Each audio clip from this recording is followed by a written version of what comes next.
Wanita ini sangat sial. Dia sedang dijatuhi hukuman mati yang paling kejam. Semua laki-laki di desa melemparinya batu. Sebongkah demi sebongkah melemparinya, hingga menjadi babak belur.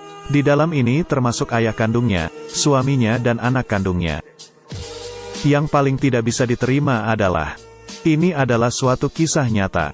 Seorang wanita bernama Soraya yang dituduh selingkuh oleh suaminya. Hal buruk, jahat dan keji ini akan hilang dengan kematian Soraya.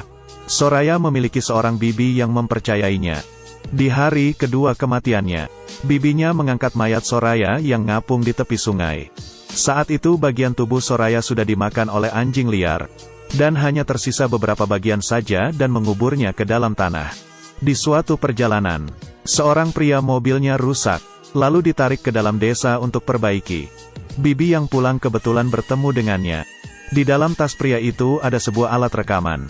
Bibi kira-kira menebak, pria ini sepertinya seorang reporter. Dia ingin memberitahu seluruh dunia apa yang terjadi dengan Soraya. Karena dia sudah menepati Soraya, kepala desa dengan cepat membawa pergi sang bibi. Dan memberitahu reporter kalau si bibi itu punya masalah mental. Tapi diam-diam bibi mengundang reporter ke rumahnya. Dan membuka alat rekamannya.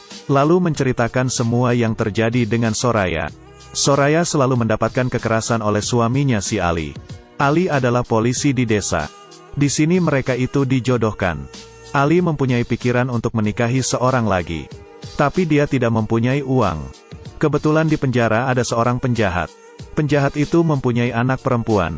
Hanya dengan membebaskan penjahat, dia bisa menikah tanpa mengeluarkan uang. Tapi juga karena masih tidak mempunyai uang, dia tidak bisa menghidupi dua istri. Dia pun mencari tetua di desa untuk melakukan perceraian dengan Soraya. 2 anak laki-laki bersama Ali, dan 2 anak perempuan bersama Soraya. Tapi seorang perempuan bagaimana bisa membesarkan anaknya sendiri? Soraya tidak setuju. Di malam hari Ali pulang ke rumah. Soraya mendapatkan perlakuan kasar lagi. Dan anaknya melihat ibunya dipukul. Sama sekali tidak melakukan apa-apa. Mendapatkan pengaruh besar dari Ali. Anaknya memperlakukan ibunya seperti seorang pembantu gratis. Ali mengusur Soraya dari rumah. Dan membawa kedua anak perempuannya tinggal di rumah bibinya. Di malam itu, tetangga bibi datang. Istrinya sedang sakit parah perlu bantuan bibi. Tapi di saat bibinya sampai, istri tetangga itu sudah meninggal. Mengikuti tradisi di sana, setelah wanita meninggal, tidak boleh ada seorang pria pun yang datang melihat. Sang suami pun juga tidak boleh.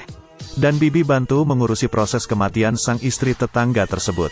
Di pagi hari, kepala desa, tetua desa dan Ali dipanggil oleh bibi. Dia ingin membantu tetangganya untuk mencari pengasuh anak. Orang-orang ini menyarankan Soraya. Si Soraya selesai mengerjakan pekerjaan rumahnya. Baru ke rumah si tetangga itu untuk masak, cuci baju. Si tetangga akan menggajinya. Soraya membantu majikannya untuk masak dan cuci baju. Sang suami yang dari jauh diam-diam memperhatikan. Dan mempunyai suatu rencana yang jahat. Di malam hari Ali menemui tetua. Mengatakan istrinya Soraya dan si tetangga itu ada hubungan lain. Tetua mengerti maksudnya. Dia ingin menjebak Soraya. Dan membunuhnya. Dengan begini dia tidak perlu bercerai. Dan tidak perlu mengeluarkan biaya untuk dukungan. Tetua ini tidak setuju. Soraya sekarang sedang mencari uang. Tidak perlu waktu lama sudah bisa bercerai dengan Ali. Tapi Ali sudah tidak bisa menunggu lagi. Tetua pernah punya kasus. Bila dia tidak membantu Ali, Ali akan menyebarkan masalahnya tetua. Ali mulai menyebarkan kabar burung di desa. Bibi pun mendengar ada orang yang membicarakan Soraya. Dengan emosi pulang ke rumah. Dia merasa Ali mungkin sedang menjebak Soraya.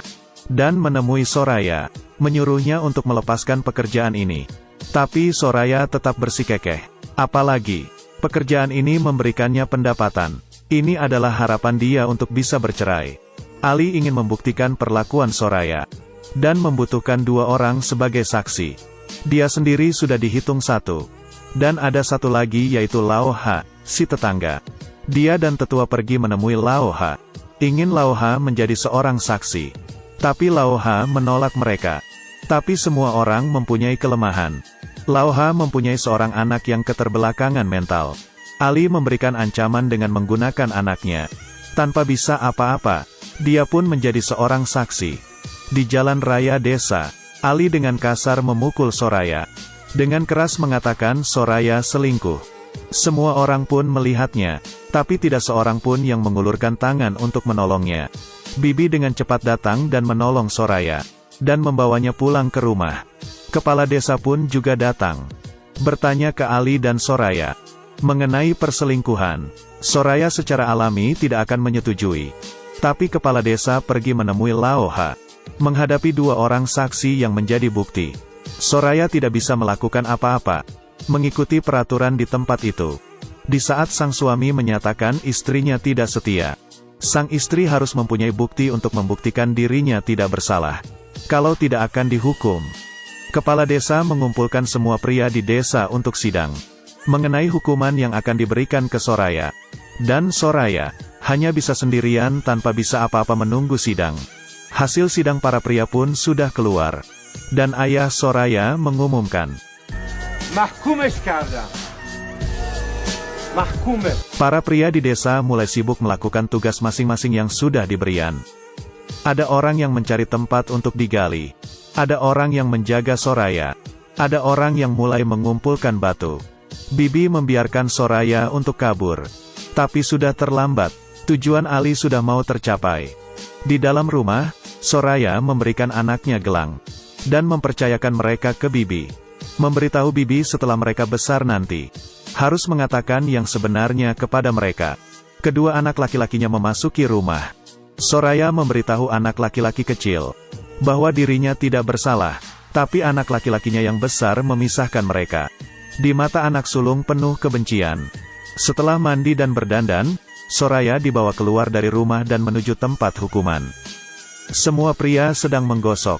Kepala desa sudah mengumumkan hukuman yang akan diberikan ke Soraya. Tetua mengatakan Soraya sudah mengotori desa.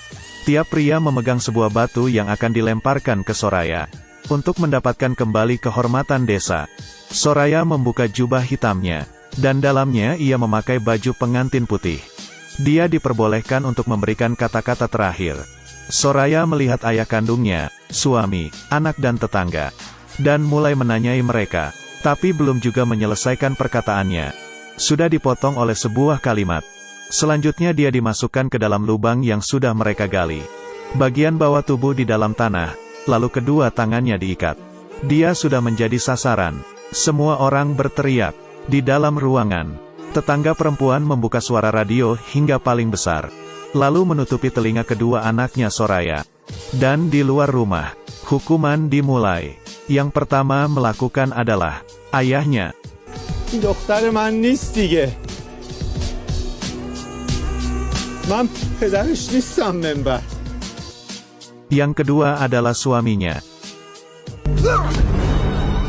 Yang ketiga adalah kedua anak laki-lakinya. Yang terakhir adalah semua pria di desa. Sebongkah demi sebongkah batu terlempar ke arahnya, melempari seorang wanita yang tidak bersalah. Orang-orang yang melihat di sebelah pun tidak tahan hingga muntah. Dan para laki-laki berteriak dengan senang. Hingga Soraya tidak bernafas lagi. Mayat Soraya dibawa pergi. Tapi tidak mempunyai kualifikasi untuk membeli tanah. Dia dibuang ke alam liar dan dimakan oleh anjing liar. Semua yang diceritakan oleh Bibi sudah direkam. Tapi reporter ingin membawa cerita ini pergi dari desa. Adalah hal yang mustahil. Ali saat itu sudah tidak memedulikan hal itu lagi. Karena ayah dari istri yang ingin dia nikahi, akan segera dilakukan hukuman mati juga. Dari perkataannya, usahanya sia-sia. Dan dari perkataan tetua, sibuk untuk bukan hal apa-apa. Mereka semua lupa dengan kejadian melempar batu ke wanita hidup-hidup hingga mati.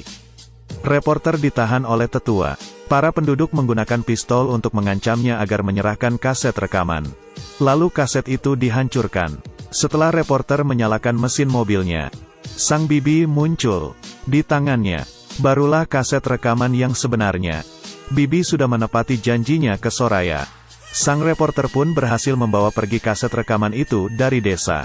Kisah Soraya ditulis menjadi sebuah buku.